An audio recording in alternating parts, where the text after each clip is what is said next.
money is the objective. It is a tool, and just like any tool, you just think of a scalpel. A scalpel in the hands of a surgeon can save a life. A scalpel in the hands of a maniac can take a life. It's the same scalpel. It's the same tool. So money is amoral. It's not good or bad. It's not evil or helpful. It is simply a tool. But if we are using it destructively, money can destroy our life. Welcome to They're Not Like Us, the podcast where bold ideas and inspiring stories come to life. I'm your host, Aaron, here to challenge the norms and ignite your potential. If you're ready to level up, don't forget to subscribe and join the movement.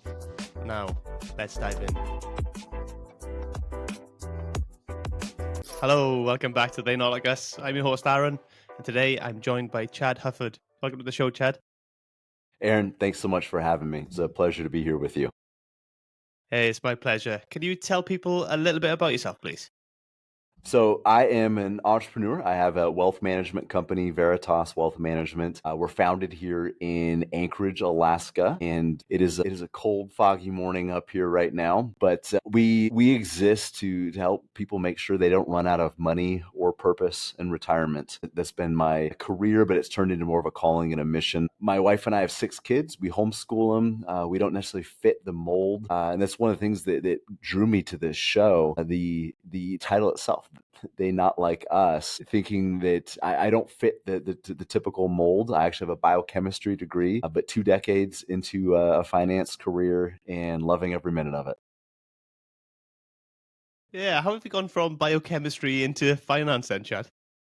I will try to give you the short version. So my track was medicine, and biochemistry was the hardest degree that the college I attended offered, and it would set me apart from a lot of the applicants. And I had a great track into medicine. I had professors at medical schools writing me letters of recommendation to other medical schools, and everything seemed to be fitting perfectly. And then I met the woman who is now my wife and mother of my 6 kids, and I realized what she wanted was a family. She wanted a husband. She wanted kids, and she wanted somebody to raise them with. What she did not want was a hotshot surgeon. And she never asked me to switch. But my why, Aaron, has always been to help empower people to live a better version of themselves and live life more abundantly and purposefully.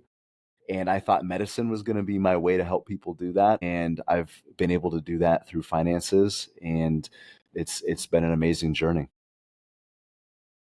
Yeah, so it's so important to get your finances right. And I think a lot of people struggle with it. It's not something we're taught at school for some bizarre reason. I have no idea why not. I mean, it's so important. We're not taught that in school, and kind of health, wealth, and, your relationships are probably the core 3 things in human life, right?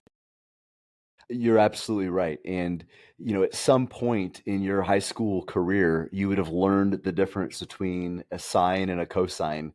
And some of your audience is like, I don't even remember what he's talking about. But at some point, we had to learn the difference.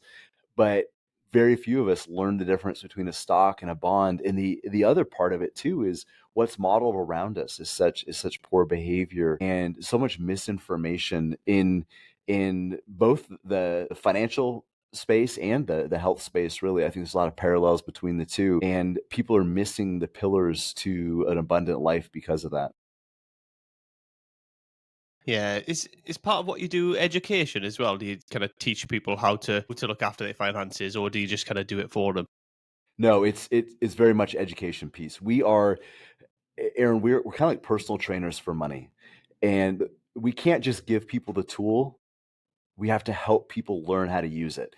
Just like if somebody's trying to get in shape, I can't just buy them a treadmill. It's going to end up sitting in their closet and being a glorified clothes hanger. And it has to be part of a plan. It has to be utilized correctly. But it isn't just it's not just education, it's execution. What I remind people all the time is that if we educate ourselves without execution, it's merely entertainment. We have to take the knowledge and information and actually apply it into our lives. And that takes coaching. It takes some counseling. It takes exhortation. It takes a lot of accountability. I think accountability is probably one of the biggest things that we offer, because a lot of times people maybe don't know everything they need to know, but they have an idea of at least what they should stop doing. But to actually put that into practice and do it consistently, and to do that not just today and tomorrow or next week, but for years and decades to come, it requires having a relationship with somebody in your corner that will hold your feet to the fire, have difficult conversations, will not just educate you, but coach you and hold you accountable. Yeah, and it's interesting that you say, that the space, that kind of health and wealth space, are similar in lots of ways, and they are, especially because they both can be kind of emotive topics. They can both, bring up emotions in us, so we can both, we can behave emotionally. Like I can binge eat, or I can, splurge on the spending and stuff like that, and it's like an emotional reaction. Emotions are tied so heavily, and that's why I say the education without execution is merely entertainment, because we can read all this information and have it all up here in our heads, but then our emotions get involved and our heart short circuits those things, and people do the things they know they're not supposed to do. So it is, just to give you an example, I've got a McDonald's right next door to my office. So I'm in between a McDonald's on one side, a Subway on the other. I watch people make bad health decisions all day long. And if you didn't know Subway wasn't healthy, let's just face it. You've got a loaf of bread with mystery meat in between the slices. You kind of have to know it's probably not the best thing for you. But point being, nobody is pulling into a McDonald's thinking, I'm about to make a great life decision right now. We know it's bad for us, but we do it anyway. So the dealing with the emotional element is so critical. We can't just deal with the analytical part. It's a joining of the two. And that's where having a financial professional who actually coaches you to not just know more information, but to think differently and make better decisions is so important. And I've got a quick question for you. I'm going to flip the script on you for just a minute, Aaron. Like I said, the title of your show was what really intrigued me initially. They Not Like Us. Would you tell me briefly what that means to you? And then I've got a response for that. Absolutely. But it was the fact that I don't kind of feel like I fit into the general mold of kind of everybody else. A lot of people are happy with kind of going to work every day, coming home, just watching TV, and then repeating the cycle until they're, I don't know, whatever retirement age is now, like 68 or something ridiculous, and then draw a pension, and then live your life. I hate that. I've always hated it, and you kind of get pushed down that road through school and through, family members want you got to get a good job, you got to do this. It's like, I just want to live. I just want to be myself, not have to pretend I'm something else or fit in anybody's particular box, and just live how I want to live. That doesn't mean I want to go out and upset people or hurt people or anything like that. I'm still conscious of that. There's still lines that I don't cross and stuff like that, but I just want to live on my own terms, and be myself. And that's part of the podcast and part of the journey. I'm looking for people who are trying to do that. I'm trying to help other people do that. And, it's a journey as much as anything else. I'm not the finished article. I'm still working on it myself, and I'm still trying to get there myself. So that's kind of where the name came from. Well, and I've listened to a couple of your other episodes, and I see that thread running through. And when you talked about the emotions of this, I wanted to make a critical distinction, and it goes back to exactly what you just said. If we want results different than what everybody else is getting, we have to be able to choose different actions. And the problem in our world today, and I don't care which side of the pond you live on, I'm obviously here in the US, you're in the UK, but we have normalized very destructive behavior. Our societies are full of people who are over medicated, they overeat, they're overweight, they've maxed out their waistlines and their credit cards, they're overspending, they're undersaving, and we've made that normal. And one of the critical pieces or the critical choices that somebody has to make is choosing to be different. If I want a different result, I have to choose a different path. And that can be very emotionally scary because most people would rather be wrong in a crowd than be right all alone. Absolutely. That's so right. And people will get kind of drawn back in as well. So if you do try and step out, the people around them are going to try and draw you back in, because it's perceived as safe, and that's kind of the safe haven. This is who you are. We know who you are when you're this person, when you fit this mold. Come and join with us, and there's like kind of that safety in groups, but which is great on, for certain things and certain occasions, but it doesn't always work, and it can be detrimental to us, as you say.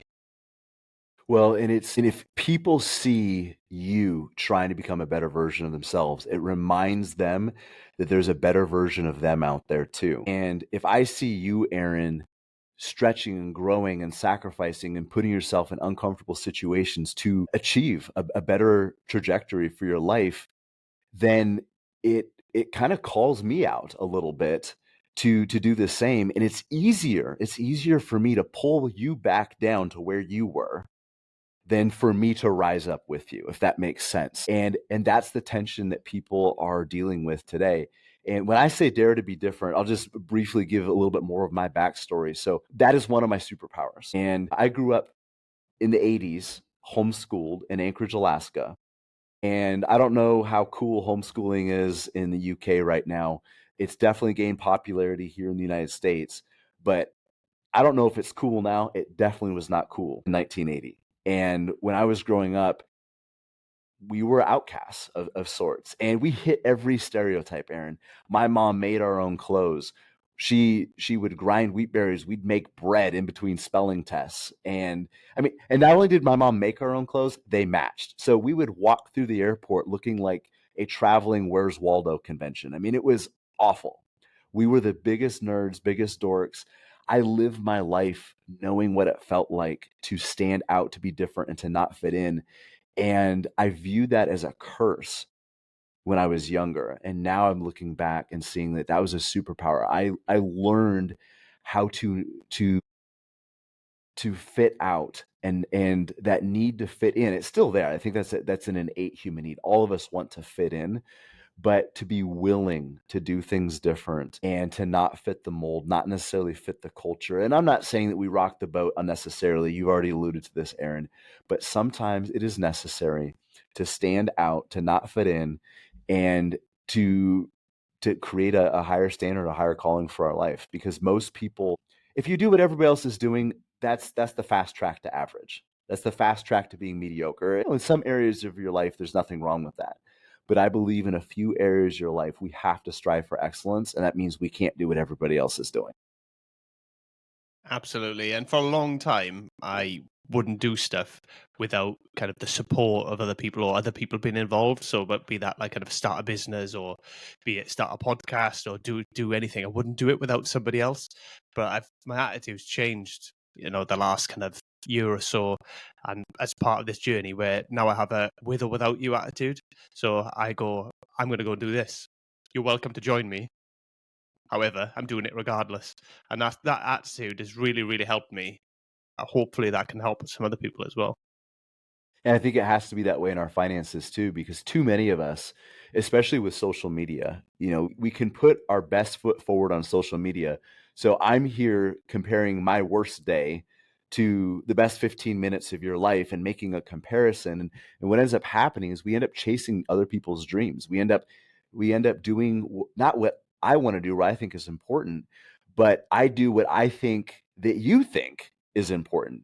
It's like dancing to somebody else's music, and we spend money that we don't have to buy things we don't need to impress people that we don't even necessarily like or even know. And it's become epidemic now. And it again, that's just in finances. It's in a lot of other areas, but at least the financial areas is the place that we're working on right now to set people on a different path, to give them a different trajectory so they can live with confidence and clarity, getting to a place where not necessarily that they retire, but getting to a place where they no longer need a paycheck. They can live without having a job and can really pursue their passions and dreams, not to retire and have 20 years of endless vacations, but to really pursue the things that are most meaningful in their life. And that is my goal for people. And that's what gets me up every morning.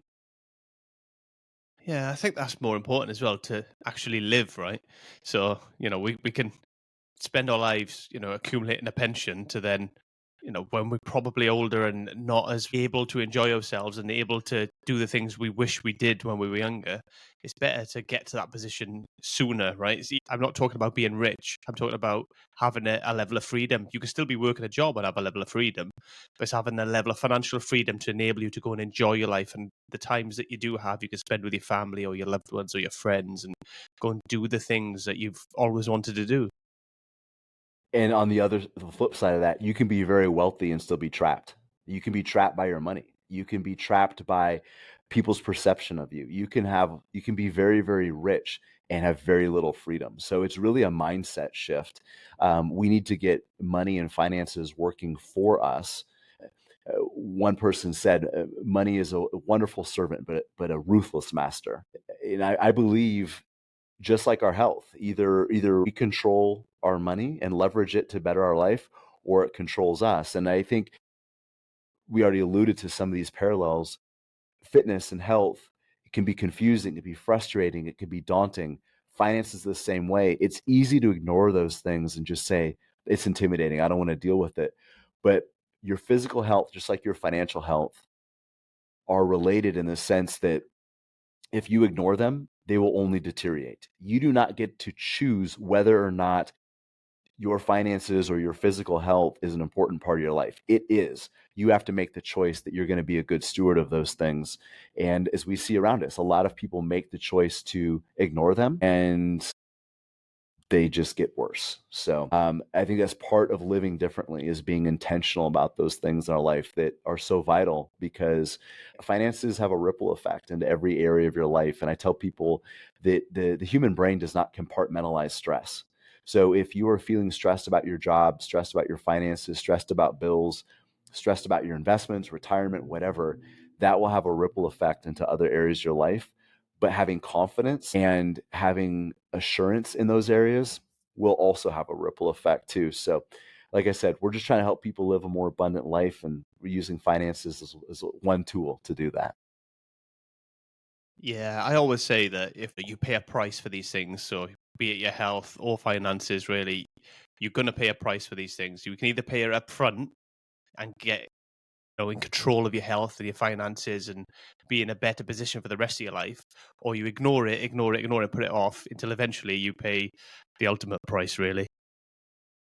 Yes, there's no such thing as a free lunch. And we, just like your health, yeah, you pay a price to get up in the morning and run, or to go exercise, or to eat broccoli instead of dessert. And the problem with a lot of these, or the hard part, a lot of these choices, the right choice in the long run is almost always the more difficult choice in the short term. And the wrong choice in the long run often has a short term reward. So we have to be willing to give up that short-term reward for the long-term payoff. And there's a phrase that I love. I can't remember who said it, but discipline weighs ounces, but regret weighs pounds. And this idea that we can either choose the temporary discomfort of a disciplined choice, or we end up with the long-term, never-ending effects of regret. And for me, I would rather choose the former. I'd rather pay the price up front. Yeah, it's important to do that. I'm nearly 40 now, and I didn't do that. I've been late to the game, really. So the last kind of 5, 10 years that I've actually been taking control of that stuff. But it's so important, and the sooner you do it, the better. Really, we can't putting it off just puts you further away from where you want to be. Really. There's a Chinese proverb, Aaron, that says the best time to plant a tree is 20 years ago, but the next best time is today. And I do want to remind people that, yeah, maybe you are getting a late start to the game, whether it's taking control of your financial health, or your physical health, or even your relationship health. But it's never too late to start doing the right thing. So you might have to work harder, you might have to work longer if you're getting a late start, but it's never too late to start doing the right thing and start choosing the right behaviors. Yeah, I love that one. Like I say, the sooner you start, the better. But if you haven't started younger, doesn't mean you shouldn't start now either. You are right. If somebody's really overwhelmed, Chad, by financial planning and their finances and stuff, what do you think is the first step that they should take to kind of secure their financial future? One of the first things that we have people do is come up with an end goal. So we begin with the end in mind. And what we usually start with is a question like this. Uh, Aaron, imagine that you were going to stop working at the beginning of next month. You're no longer going to collect a paycheck ever again. How much money would you need showing up in your checking account every single month, starting next month for the rest of your life, to give you the freedom of never needing a job or a paycheck ever again? What it does is it gives us a target. It gives us a measurable and meaningful target for where their financial plan is taking them. Because, Aaron, there's a world of difference between somebody who is strategically investing towards a desired future and somebody who's merely collecting investments over the course of a career. And when there's so many different pathways, there's so much misinformation, there's so many different tools, it can be overwhelming. And it's like you said, it's like, where do I even start? So picking one thing and just saying, where do I want to end up? Before we figure out which road we're going to take or which tools and tactics we're going to use, where do I want to end up? What do I want my life to look like if I didn't need my paycheck anymore, if I didn't have to go to work anymore? Those are the types of questions we want people to start with, because it starts getting them clarity about where they're headed, but also it gets them looking at longer timelines and allowing us to look past the pleasures and distractions of the moment and really what are they trying to accomplish over the course of their life. So that's beginning with the end in mind is often the best place to start. Absolutely. Do you keep people interested along the way? Are there kind of milestones they kind of work towards, or is it just that end goal all the time? It's both. And a lot of times as people are working their way down this path, that end goal changes. So the metaphor I'll give you is kind of like building a house. If you or any of your audience has ever built a house, you start out with all these plans. You have an architect drawing things up, you have a blueprint, and as you start building, though, that process evolves.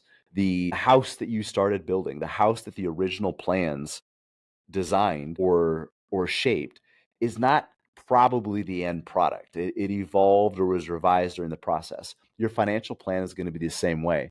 So it's an ongoing process, and it's an iterative process of making sure that are my actions today aligned with where I want to be and the person I want to become in the future, and absolutely setting up those milestones along the way, because this is a marathon, Aaron. Building financial independence is not something that happens quickly. We need to be able to not just recognize milestones, but celebrate those small wins along the way, because we need the motivation. We need to be able to see that we're making progress, and sometimes that can be very hard. And for people who are your audience, probably more goal focused, more ambitious, it's so easy to keep everything on the prize at the end that we can miss the journey along the way if we're not careful. Yeah, and it just brings me back to health again. It kind of ties in again. It's the same as kind of being on a diet, right, or a training plan. You know, these things take time, and you need to have these little wins along the way, little milestones to keep you interested, to know that you're going in that right direction as well. So I used to, in another life, I used to be a personal trainer. That's actually, I put myself through college and developed actually pretty nice training business, working with some professional athletes and professional fighters, some Olympians. But I had somebody who was not a client come up to me at the gym, and they had asked me for some advice. And a couple weeks later, they come back and said, "Hey, I've tried what when you suggested, and I've only lost like a pound or two, and I'm kind of frustrated. Why is this happening faster?" And in my head, I'm thinking, you ate garbage and didn't exercise for 20 years and you thought you were going to fix it in 2 weeks. Like, be patient with yourself, and I didn't say that, but that was in my head. And whether it's fitness or finances, we have to be patient with ourselves. And man, if you're trying to lose weight, maybe you're trying to lose 50 pounds, that's going to take a while. And you went to the gym 3 or 4 days this week, that's a win. Celebrate that. I don't care what the scale says at the end of the week. If you haven't been working out for 15 years like this person, and you went to the gym 2 or 3 times, that is a win, and celebrate that. So we can be so tied to the outcome, whether it's g- losing the weight or retiring with the big pension, whatever it is, that we forget to celebrate the inputs along the way. Those are the real victories, and celebrating those will help keep people motivated. Because, like we said at the beginning of this, there's an emotional battle to this. It isn't just knowing the right path. A lot of people don't know the path to financial independence, but even if you do, it's staying consistently on the path for years and decades to come that's so difficult. That's why the accountability that we offer is so huge. That's why it's important, I think, to have a small community around you that is going to encourage you and to be able to celebrate the journey along the way, because it's a marathon. Absolutely is, and we are going to have failures, right? So I have failures all the time. I've always trained and done sport or health and fitness of some sort, but even I fall off the wagon all the time, and I have ups and downs. But it's about learning to kind of fail forward, right? Building that resilience and going, okay, just because I've had a bad day, it doesn't have to become a bad week. It doesn't have to become a bad month or a year, and then drag on, right? How do we kind of manage that with the financial side of things? Well, I think I touched on it just briefly in looking at inputs rather than outcomes. So we want to make sure that we don't string a lot of unhealthy inputs together, regardless of what the outcomes are. And you might be investing in an account on a regular basis for years, and there's a temporary dip in the market, and your investments go down.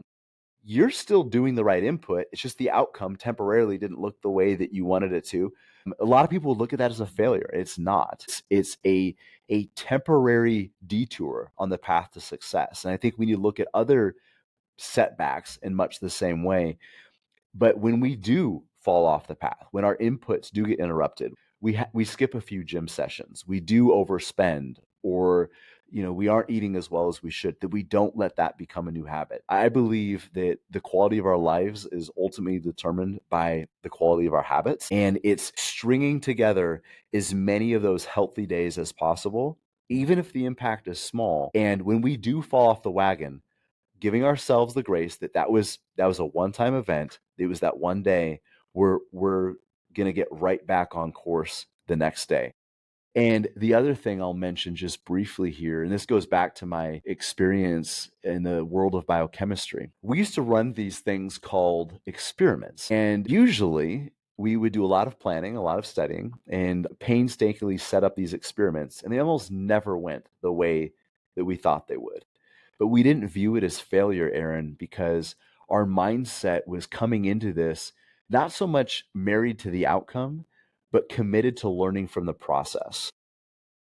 And those setbacks and those experiments that didn't go the direction we wanted to, we were able to learn from that. And I think a lot of people should take that same viewpoint towards life. The failure, the setback is actually a growth opportunity if we're willing to step back and see what we can learn from that experience. And rather than being a failure, it actually just becomes an experiment that can teach us and help us grow. Yeah, it's that mindset piece, isn't it? You can't outperform your mindset. So it's about getting that mindset right. Is that a lot of the work you do then with people just getting their mind in the right place? It is, because you can't act right consistently if you're not first thinking correctly. So you might be able to do it for a day or two, but like you just said, it's about habits. It's about doing the little things for a long period of time. And what I've seen in my line of work and in the fitness sector as well, the people who are the most successful aren't the people who are necessarily doing everything completely different. But what they do consistently are the things most people only do occasionally. So having the right mindset is critical, especially when so many of the people around us aren't consistently doing the things that we're trying to do. That can be very troubling, and it can exhaust us. So we have to make sure that the 6 or 7 inches between our ears is dialed in first and foremost, and then the behavior follows. Yeah, it's difficult, isn't it, sometimes when you have them kind of issues where you do fall off. Because what I find is, I don't know if anybody out there works shifts or anything like that, but when I used to work shifts and come off nights and I was tired, that's when my mindset would slip. That's when the emotions would take over because you're tired and you're not in that right mindset, and it's can be difficult sometimes when you're in that place to kind of recover. So how do you kind of pull people out of that when they get into that little bit of a rut? Well, part of it is just being there with them in that, because what you said is so crucial. Like, our emotions aren't always in the right place, and our mindset is not always in the right place. We will be tired, we will get fatigued along this journey. Having somebody in our corner who is going to pull us back on or help us get back on that path. And one of the big things that we do is remind people of their long-term goals and saying, Aaron, hey, this is where you said you wanted to be. This is what you said you wanted your life to look like. Are these things still important to you? Well, here's the pathway. Are your current actions aligned with this pathway? And I think too often people rely on motivation rather than commitment. And being committed is continuing the right actions regardless of our current motivational state. And it's kind of funny how this works too, because if you, even when you're not motivated, if you consistently perform the right actions, motivation will generally start to show up. But too often people wait for motivation to start acting right. It goes the other way. We start acting right and we will start finding the motivation. And it takes somebody like a coach to pull you into that mindset. And that's why I say a lot of what we do is like personal training for money. We're coaching people towards excellence, and we're their source of motivation and discipline and perseverance when their own motivation, discipline, and perseverance might be lacking a little bit. It makes a lot of sense to me because when you look out there, or you think about it, we learn everything from someone, right? Nothing, or most things, we can learn on our own. It's not that we can't learn on our own, but it's much more difficult. So, when we go to school, or if we homeschooled even, there's somebody there teaching us, guiding us. We can question things, we go back and forth, we learn, we adjust, we keep moving forward. And we do it with everything. I've always had a coach when I played sport. I've used other people's training programs and coaching at the gym. I've done it, through work. You get taught how to do your job. We use people to learn things, but when it comes to finance, you don't see much of that. Not many people are actually seeking the support and the help. So it makes a lot of sense to me that we should be doing that. Well, and a lot of us grew up in households where finances were not openly discussed. And I think that's part of the reason that we feel like we have to do finances all alone. And I love that you brought up the idea of being coached in a sport, because I believe finance is a team sport.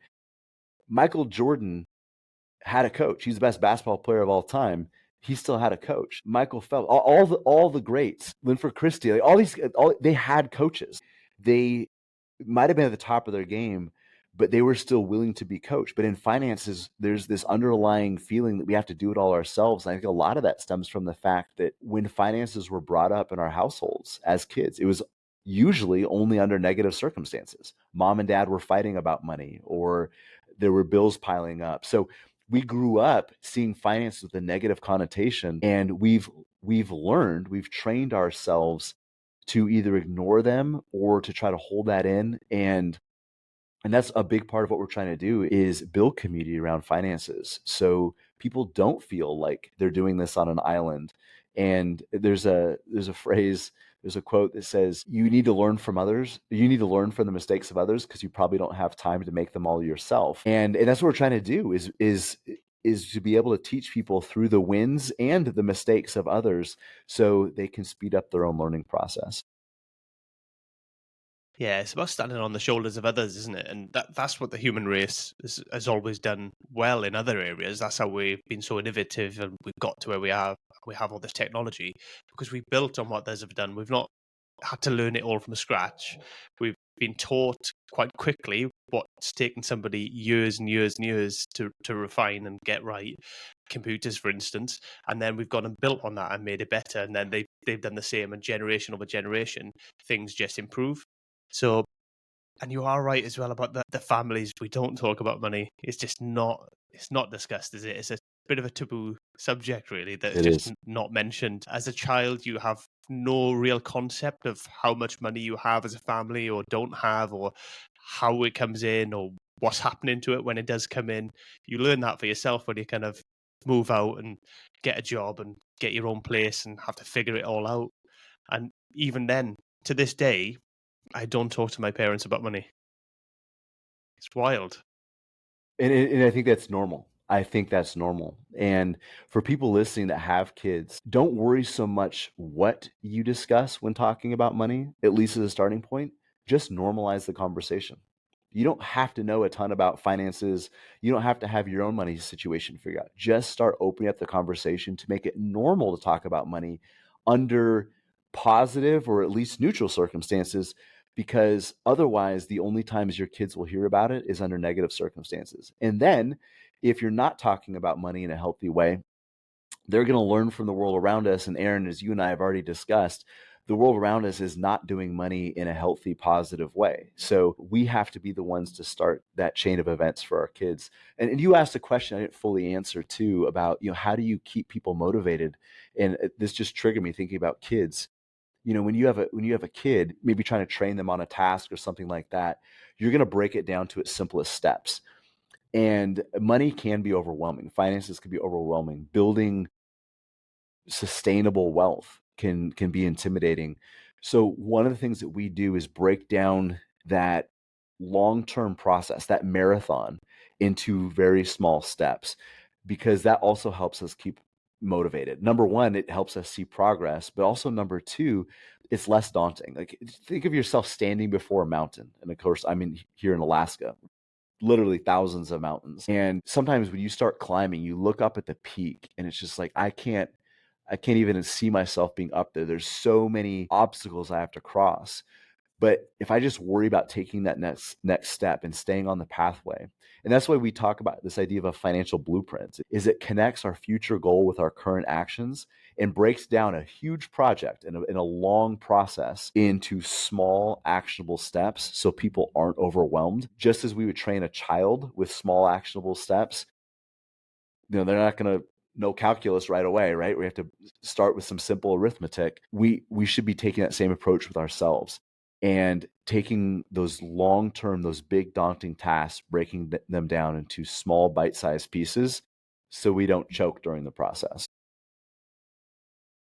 Yeah, and I suppose that helps us build that kind of healthier emotional connection with money as well, because we're having this better relationship with it. Because sometimes, even and I come back to the discussing it with family bit, even with ourselves, sometimes we don't think about money enough in a conscious way of what we're going to do with it. A lot of people I know don't even have a budget. They just aimlessly spending every month. They don't know how much they're going to spend, how much they're not. They just look at the bank, oh, there's money there. I'll go do this.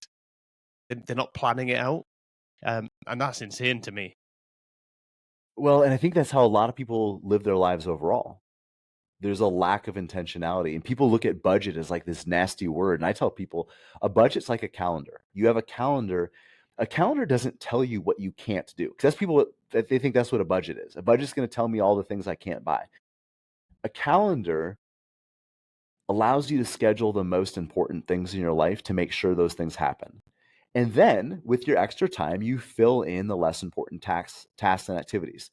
A budget does the same thing. A budget ensures the most important transactions happen.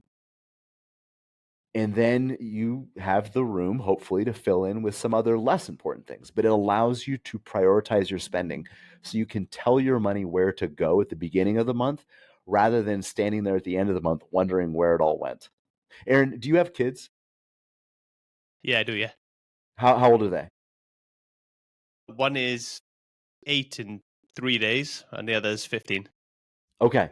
So I've got some kids in that age range and some a little younger as well. We have six, but just like think back to when they were little, when they were like toddlers, and the house was too quiet.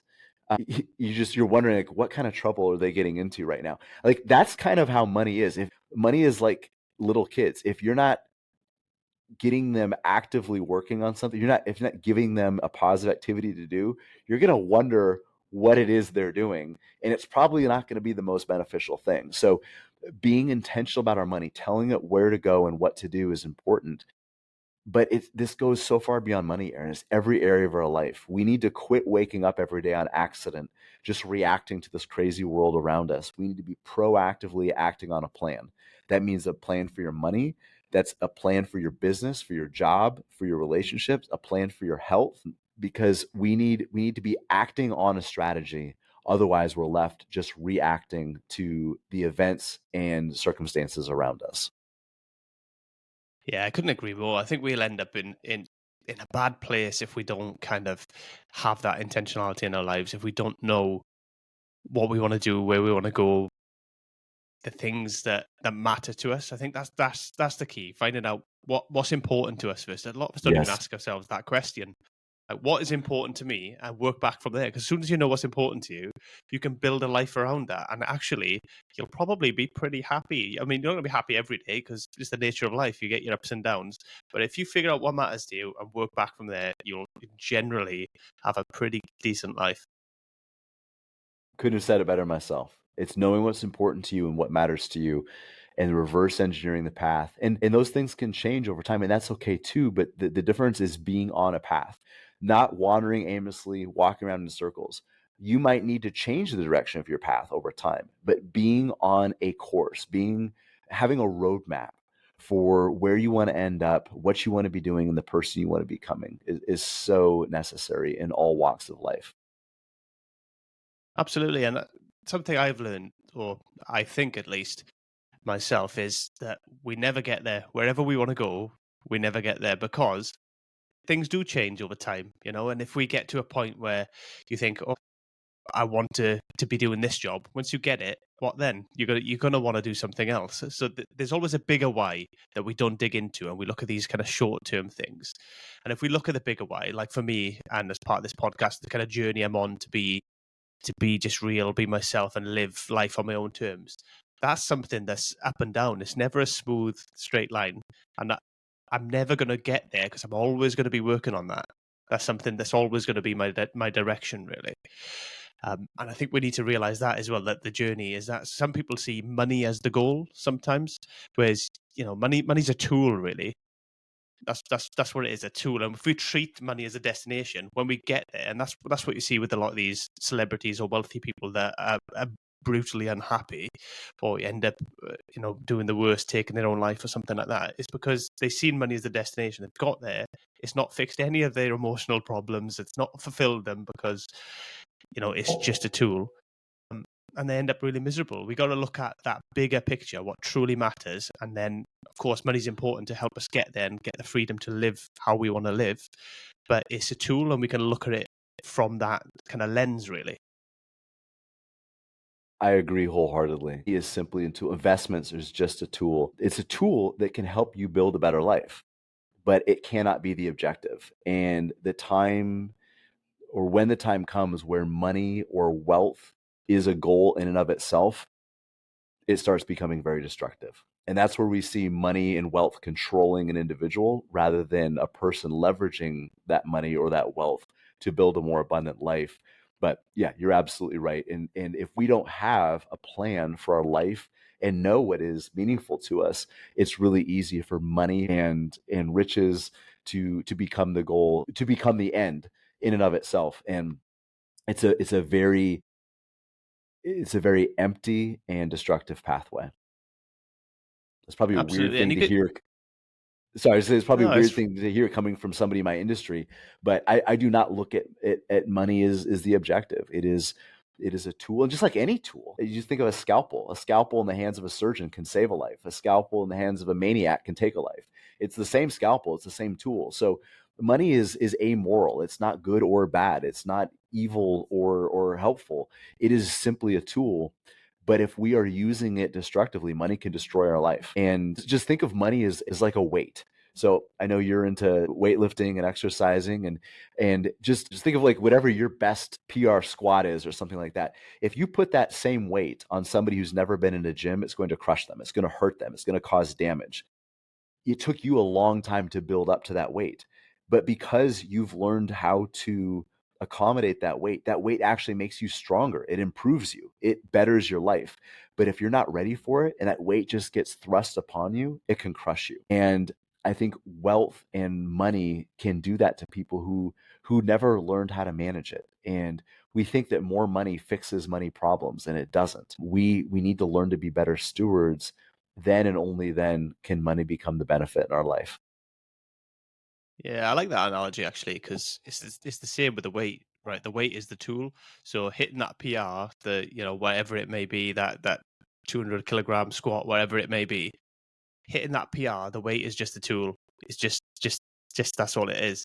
The goal is strength, physical and mental strength, ultimately. So that's how we got to look at it. We got to look at what is the actual goal, because if money is the only goal, then you will have an empty life, and it'll become a very empty life. However, money is a fantastic tool if you can get it right, and it can create the life that you want.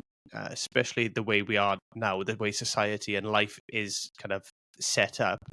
If you don't have money, you'll probably will struggle to have that kind of life that you want, because you'll be tied to something all the time, be tied to a job, and you'll be difficult. Your times, less of your time is your own. And something you said earlier about maybe a few 10, 15 minutes ago, you talked about your relationship with money. I think there's probably people listening to this right now that would say, well, I don't have a relationship with money. And I would challenge that. I say all of us have a relationship with money. Again, it's a part of it's an important facet of our life. You don't get to choose whether or not you have a relationship with money. Your choice is whether or not you have a healthy relationship with money. And if you don't actively work on creating a healthy relationship with money, you will most likely have a destructive relationship with money by default. Yeah. But we all do. It's the same with food. People have Yes. relationships with food. You may have a good one, you may have a bad one, but we all have some form of relationship with food. For whatever reason, them three things, health, wealth, and relationships, are emotionally tied into us. And if we can ignore it, or we can take ownership of it, try to understand it, and then improve our situation in all three of those areas, really. And taking ownership is so critical because it's easy to be a victim, to feel like you're a victim of circumstances. And in my industry specifically, in finance, they're looking at election cycles and politics, geopolitical wars, interest rates, economies, trade regulations, all these things that, yeah, they make an impact, but we can't control them. And we need to be focusing on the elements of our life that we can control. That's where most of our energy and emphasis should be, taking ownership, because I think too many people are in the passenger seat of their own life. They're letting circumstances drive them around and dictate where they go, how fast they get there. People have to take ownership, move out of that seat into the driver's seat of their own life. It's not going to fix all your problems, but it's the first step. That means taking responsibility for where you are, even if things aren't your fault, because it may not be your fault where you are today. You might have had a health issue that wiped out your savings, or a divorce that halved your investments, or maybe your parents never taught you good things. All of that might not be in your control. It might not be your fault, but is absolutely your responsibility to respond, and your responsibility to make a better choice for yourself going forward. So get in the driver's seat of your own life, and start taking the steering wheel, taking ownership. Yeah, and I've discussed the other two quite a lot on the podcast, actually, the kind of health and relationships. And like you say, we all get that kind of guide. We all get that personal trainer or coach when it comes to fitness. There's a lot more people who are kind of open to therapy and counselor when it comes to relationships and developing that side of themselves. And I think that's the next step now, is getting people to understand and appreciate that actually I need to take care of my wealth. I need to take care of my finances and look at that side of things. Because especially there's a lot out there, a lot of scams out there with finances and money, and like this crypto stuff that people, the fake crypto stuff that people get dragged into, and I can make you a millionaire in a week, and all this nonsense that people kind of get fooled by. I think getting that guide to guide you through improve your mindset, improve your relationship with money, and get you on the right path to sort your finances out, I think is so important. I think that's the next big step that people need to take to get on track to the life that they want, really. Because if you get those three right, I'm a big believer. If you get those three right, health, relationships, and finances, you'll have a brilliant life. I agree. I think those are three important pillars. And too often, Aaron, I meet with people come to me in their 50s and 60s, or 60s and 70s even, and they spent their 30s and 40s sacrificing their health and sacrificing their relationships to build wealth. Then I meet them in their 60s, and now they're trying to spend their wealth to buy back health and relationships, and it doesn't work. So we need to build those three things in concert, build those things together, because they also they benefit each other. If you have great relationships and you have great health and you have great money, think of all the things that you can do that you couldn't if one of those three things was missing.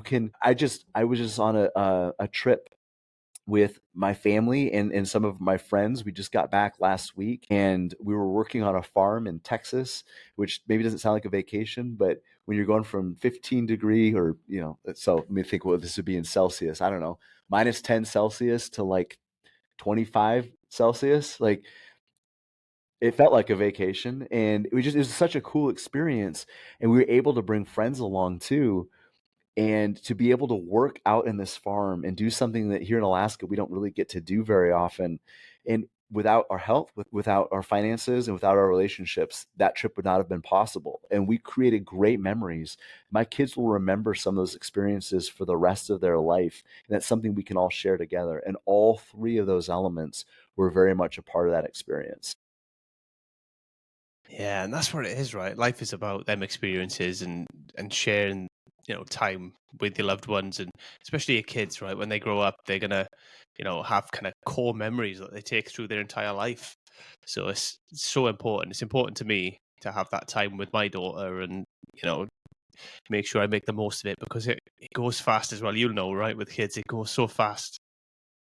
It does. And your 8-year-old, or you have a 7-year-old now, 8 in a few days, right? So I mean, that 7-year-old will never be 7 again. Your 15-year-old will never be 15 again. And we have to stay present. So, it sounds like a dichotomy or a paradigm, because I'm talking about the future, the future, the future. But I think having a healthy view of the future also allows us to stay more present in the moment. And knowing where our future is going, or at least having a plan for it, allows us to enjoy what we're dealing with in the present, because we have less stress about the future. And as a parent, that's something I have to remind myself all the time, is don't miss this moment. They happen so fast. It just, and the older our kids get, Aaron, I think the faster it goes. You know this, you've seen it. And it's just, the present moment can be so precious. And I don't ever get to some finish line out in the future and realize that I've missed the journey along the way.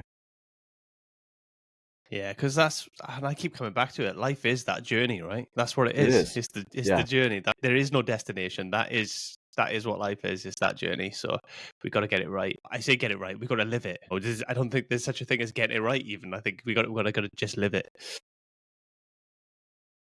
Yeah. And to make the adjustments along the way, and I think put ourselves in a position where we can learn from others and serve others. And life, finance is a team sport, life is a team sport.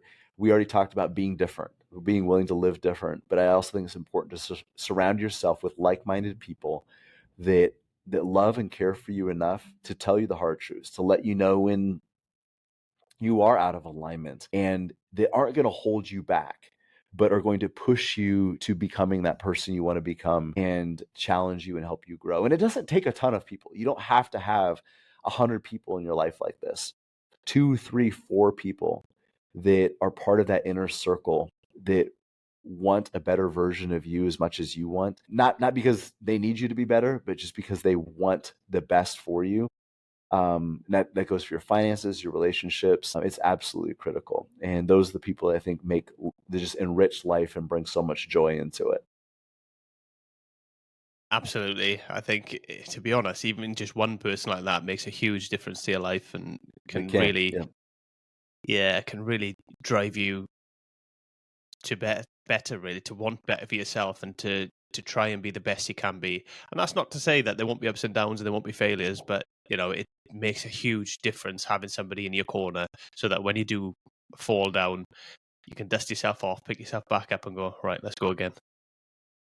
And remember, a failure is only a failure if you fail to learn from the experience. So, and I think that's where that trusted companion, that trusted partner can help. Like, okay, we had a setback. What can we learn from that? Like, what can that teach us as we dust ourselves off to keep going and give it another try? Absolutely. Chad, where can people get hold of you, or learn a bit more about you?